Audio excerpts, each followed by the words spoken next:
네, 성도님들 반갑습니다. 오늘은 목적이 이끄는 삶 3장 삶의 원동력의 내용을 읽어 드리겠습니다. 이 3장의 내용은 매우 중요합니다. 이 각 장의 내용이 다 도움이 많이 되는데, 근데 특히 3장은 우리 성도님들, 또 이 시대를 사는 우리 성도님들께 참 많은 생각을 정리해 줄 겁니다. 그래서 좀 꼼꼼히 읽어 보시도록 그렇게 권하고 싶습니다. 내용이 좀 많아서 오늘은 이 분량도 좀 많을 것입니다. 그래서 제가 중간중간에 좀 뛰어넘고 읽어 드릴 것입니다. 이 3장의 내용이 잘 정리될 수 있기를 바랍니다. 읽어 드리겠습니다. 3장 삶의 원동력, 전도서 4장 4절. 또 살펴보니 모든 수고와 성취는 이웃에 대한 시기심에서 발생하였다. 쉬운 성경. 목적이 없는 사람은 키 없는 배와 같다. 한낱 떠돌이요 아무것도 아닌 인간이라 부를 수 없는 사람이다. 토마스 칼라일. 모든 사람은 무엇인가에 이끌려 살고 있다. 대부분의 사전은 이끌다, 드라이브 라는 동사를 길을 인도하다, 통제하다 또는 방향을 제시하다라고 정의 내리고 있다. 자동차를 운전하든 못을 박든 골프공을 치든 우리는 그 순간 그것을 인도하고 통제하며 그것에게 방향을 제시하고 있는 것이다. 그렇다면 우리의 삶의 원동력은 무엇인가? 우리는 지금 특정한 문제, 중압감 혹은 마감 시간에 쫓기면서 끌려가듯 살아가고 있을지도 모른다. 과거의 기억, 계속 떠오르는 두려움, 혹은 입 밖으로 내보지 못한 잘못된 믿음에 의해 끌려가고 있는지도 모른다. 수백 가지의 상황, 가치, 그리고 감정이 우리의 삶을 이끌 수 있다. 그 가운데 가장 보편적인 5가지를 살펴보자. 첫째, 많은 사람들이 죄의식에 의해 끌려다닌다. 이렇게 과거의 죄의식에 의해 끌려다니는 삶은 후회에서 벗어나고 수치심을 감추기 위해 결국 삶 전체를 허비하는 것이다. 죄의식에 의해 끌려다니는 사람들은 기억에 의해 조작된다. 그들은 과거가 미래를 지배하도록 내버려둔다. 그리고 때때로 무의식적으로 자신들의 성공을 파괴함으로써 스스로를 처벌하려 한다. 가인이 죄를 지었을 때 그의 죄의식은 자신을 하나님의 임재로부터 멀어지게 했고, 하나님은 너는 땅에서 피하며 유리하는 자가 되리라고 말씀하셨다. 이 말씀은 목적 없이 헤매는 오늘날 많은 사람들의 삶의 모습을 그려주고 있다. 우리는 과거의 산물이지만 과거에 갇힐 필요는 없다. 하나님의 목적은 우리의 과거로 인해 제한받지 않는다. 그분은 모세라는 살인자를 지도자로 바꾸셨고 기드온이라는 겁쟁이를 용감한 영웅으로 바꾸셨다. 또한 우리의 남은 삶을 통해서도 엄청난 일들을 하실 수 있다. 하나님은 사람들이 새롭게 시작할 수 있도록 해주시는데 전문가이시다. 성경은 말한다. 허물의 사함을 얻고 그 죄의 가리움을 받는 자는 복이 있도다. 시편 32편 1절 말씀. 두 번째, 많은 사람들이 원한과 분노의 쓴뿌리를 씹으며 살아간다. 그들은 상처를 입은 곳에서부터 벗어나지 못한다. 용서를 통해 고통에서 벗어나는 대신 머릿속에서 고통의 순간들을 계속 되풀이한다.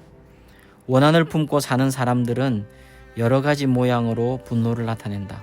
침묵하며 분노를 내면화하는 사람도 있고 자신의 감정을 폭발시켜 다른 사람들에게 그 분노를 쏟아붓기도 한다. 두 반응 다 건전하지 않으며 도움이 되지 않는다. 분노할 때 우리는 우리가 붕괴하고 있는 그 사람보다 우리 자신을 더 아프게 한다.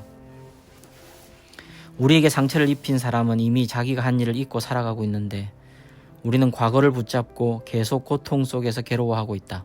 기억하라. 우리가 원한을 품고 상처를 계속 싸매고 있는 한 우리의 상처는 계속 상처로 남고 그 상처는 결코 아물 수 없다. 과거는 과거일 뿐이다. 아무도 우리의 과거를 바꿀 수 없다. 우리는 원한을 품고 있기 때문에 스스로에게 상처를 주고 있다. 우리 자신을 위하는 가장 좋은 길은 과거에서 교훈만 얻고 잊어버리는 것이다. 성경은 이렇게 말하고 있다. 분노가 미련한 자를 죽이고 시기가 어리석은 자를 멸하느니라. 욥기 5장 2절 말씀. 세 번째, 많은 사람들이 두려움에 이끌려 살아간다. 두려움이란 매우 충격적인 경험, 비현실적인 기대, 그리고 엄격한 가정 환경으로 인해 생길 수도 있고 또 유전적으로 생길 수도 있다. 그 원인에 상관없이 두려움에 의해 이끌려 사는 사람들은 종종 기회들을 놓친다. 이는 그들이 모험을 두려워하기 때문이다. 대신 그들은 안전한 방향으로 위험을 피하고 현재 상태를 유지하려고 한다. 두려움은 스스로를 가둬놓는 감옥이라고 말할 수 있다. 그 감옥은 우리가 하나님이 원하시는 사람이 되는 것을 막을 것이다. 그렇기 때문에 우리는 믿음과 사랑이라는 무기로 반드시 맞서 싸워야 한다. 요한일서 4장 18절 말씀. 네 번째, 많은 사람들이 물질에 이끌려 살아간다. 무언가를 획득하고자 하는 욕구가 삶의 목표가 된다. 항상 더 많은 것을 얻고자 하는 이 욕구는 더 많이 가지면 더 행복해지고 더 중요한 사람이 되며 더 안전할 것이라는 잘못된 생각에서 온다. 하지만 이 세 가지 모두는 사실이 아니다. 소유물은 일시적인 행복만 준다. 사물이 변하지 않기 때문에 우리는 결국 그것의 실증을 느끼게 되고 보다 새롭고 더 크고 나은 것을 원하게 된다. 더 많은 것을 가지면 더 중요한 사람이 될 것이라는 생각도 잘못된 믿음이다. 자아가치, self-worth와 소유가치, net-worth는 동일하지 않다. 우리의 가치는 우리가 가지고 있는 물건에 의해 결정되는 것이 아니다. 하나님은 세상에서 가장 가치 있는 것들은 물건이 아니라고 말씀하신다. 돈에 대한 가장 흔한 오해는 돈이 많을수록 더 안전하다는 것이다. 그렇지 않다. 부는 통제할 수 없는 요인들로 한순간에 이룰 수 있다. 진정한 안전은 어느 누구도 앗아갈 수 없는 것에서만 발견할 수 있다. 바로 하나님과 우리의 관계이다. 다섯째, 많은 사람들이 다른 사람들의 인정을 받기 위해 살아간다. 그들은 부모나 배우자 혹은 자식이나 스승 또는 친구들 그리고 수많은 다른 사람들의 기대가 그들의 삶을 주관하도록 내버려둔다. 성인이 된 후에도 도저히 만족하지 않는 부모를 만족시키기 위해 노력하는 많은 사람들이 있다. 또 어떤 사람들은 주변의 압력에 끌려간다. 다른 사람이 자신에 대해 어떻게 생각하는지를 항상 걱정한다. 불행하게도 군중을 따라가는 사람은 군중 속에서 헤매며 길을 잃게 된다.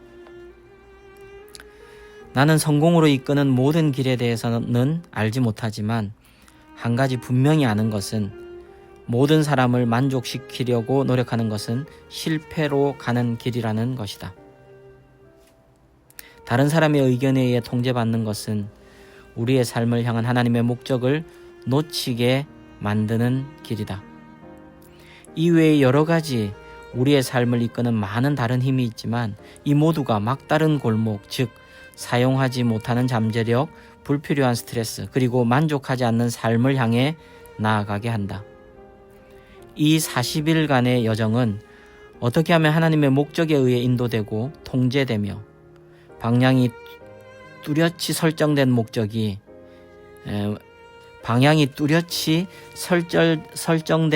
이끄는 삶을 살 수 있는지를 보여줄 것이다.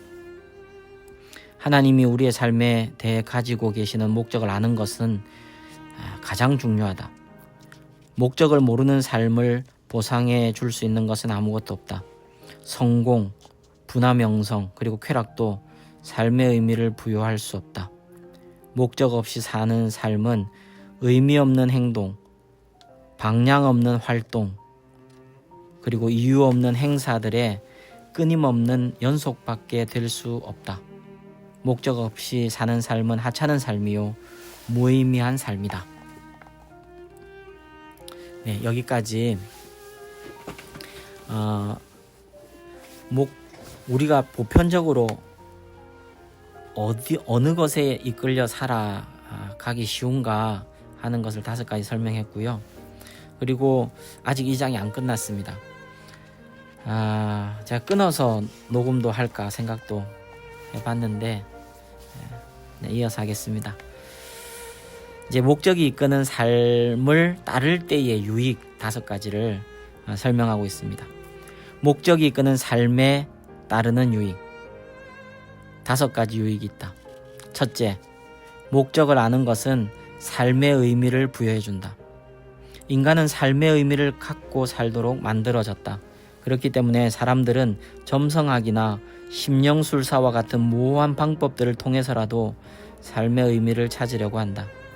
삶의 의미가 있다면 인간은 거의 모든 것을 견딜 수 있지만 반대로 삶의 의미가 없으면 그 어떤 것도 참을 수 없다. 한 20대 청년이 이렇게 썼다. 나는 무엇이 되려고 발부둥 치고 있지만 진정으로 무엇이 되려고 하는 줄 모르기 때문에 실패자임이 틀림없다. 오직 내가 할 줄 아는 것은 대충 살아가는 것뿐이다. 언젠가 내 삶의 목적을 발견할 때에야 비로소 나는 살기 시작한다고 느낄 것이다. 하나님이 없다면 삶에는 어떤 목적도 있을 수 없고 목적이 없는 삶은 의미가 없다. 의미가 없다면 삶의 중요함이나 소망도 없다. 소망은 우리 삶의 공기와 물만큼 중요하다. 삶의 역경을 극복하기 위해서 소망이 필요하다. 지금 절망을 느끼고 있다면 조금만 기다리라. 목적을 가지고 삶에 임하기 시작하는 순간 당신의 삶에 멋진 변화들이 일어나기 시작할 것이다. 이 부분은 이 책에는 그 내용이 없지만 저는 이 부분을 읽으면서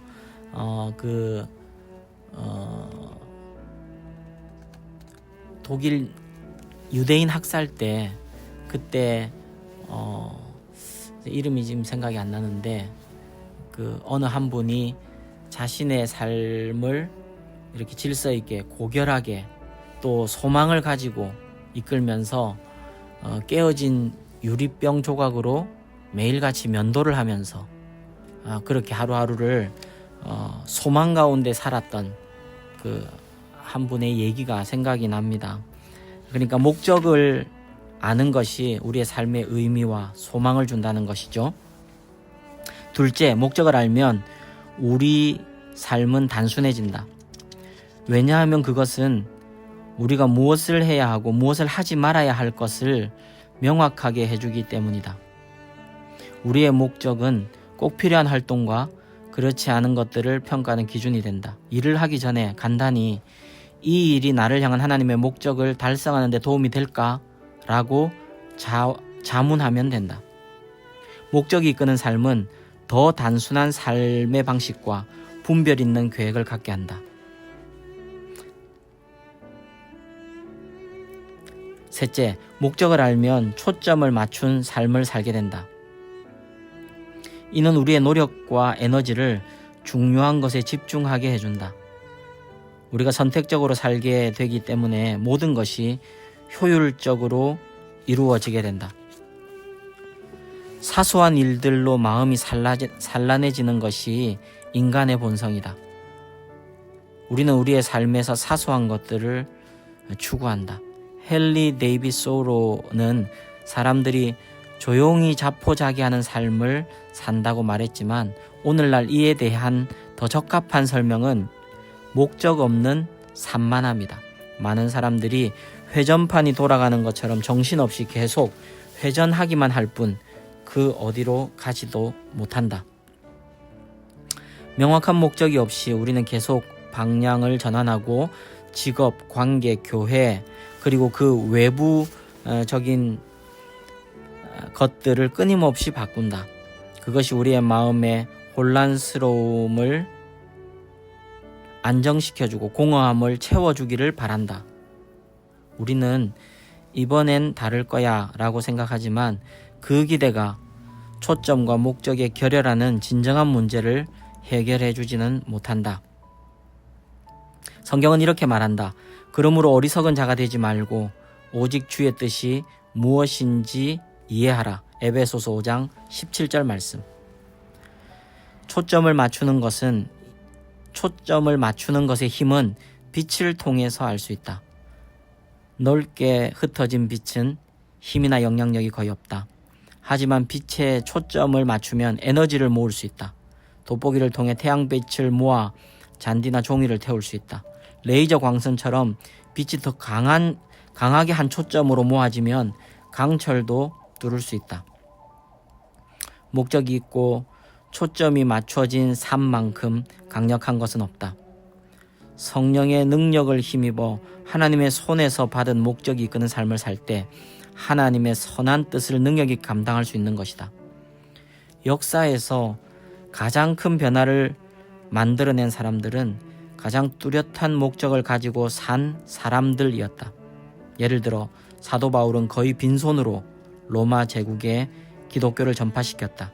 그의 비밀은 초점이 맞추어진 삶이었다. 그는 이렇게 말했다. 나는 나의 모든 에너지를 이 한 가지에 집중시키고 있다. 과거를 잊고 미래를 기대한다. 빌립보서 3장 13절 말씀. NLT 번역. 삶이 영향력을 갖기 원한다면 삶의 목적을 맞추라. 그만 첨벙거리라. 모든 것을 하려는 것을 멈추라. 적게 하라. 유익하다고 생각되는 활동들도 잘라내라. 그것이 유익하고 좋은 활동일지라도 가장 중요한 것들만 하라. 활동과 생산성을 혼동하지 말라. 무엇 때문에 목적 없이 바쁘게 살고 있는가? 그러므로 하나님께서 우리를 위해 마련하시는 것을 모두 얻으려는 사람들은 그 목표에 초점을 맞추어야 합니다. 빌립보서 3장 15절 말씀, 메시지 성경 이라고 바울은 말하고 있다. 넷째, 목적을 알 때 삶의 동기가 유발된다. 목적은 열정을 낳는다. 뚜렷한 목적만큼 힘이 되는 것이 없다. 반대로 목적이 없으면 열정은 소실된다. 침대에서 일어나는 것도 엄청난 부담이 될 수 있다. 의미 없는 별것 아닌 일들이 우리를 지치게 하고 우리의 기운을 빼앗으며 기쁨을 앗아간다. 조지 버나드 쇼는 이렇게 썼다. 이것이 삶의 진정한 기쁨이다. 위대한 목적이라고 여겨지는 것을 위해 사용되어지는 것. 세상이 우리를 행복하게 해주지 않는다고 불평하는 이기적인 아픔과 슬픔의 덩어리보다 자연스러운 힘이 되는 것이다. 네, 마지막 5번째, 목적을 알므로써 영생을 준비할 수 있다. 많은 사람들은 이 땅에서 영원한 유산을 만드는 데 인생을 보낸다. 그들은 죽은 후에 기억되고 싶어한다. 하지만 궁극적으로 중요한 것은 다른 사람들이 우리의 삶에 대해 어떻게 이야기하느냐가 아니고 하나님이 우리에 대해서 어떻게 생각하시느냐이다.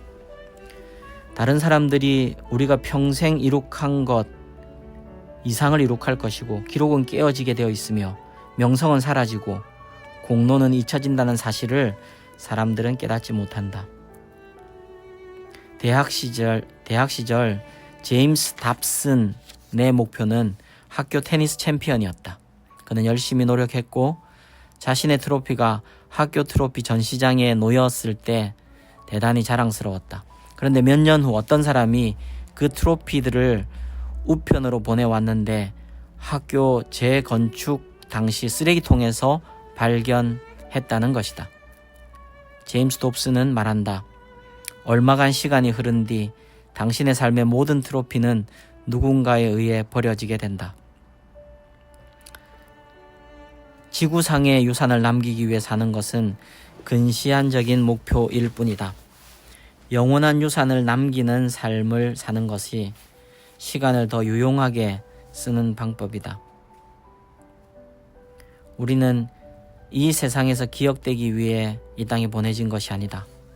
우리는 영생을 준비하기 위해서 이 땅에 보내졌다.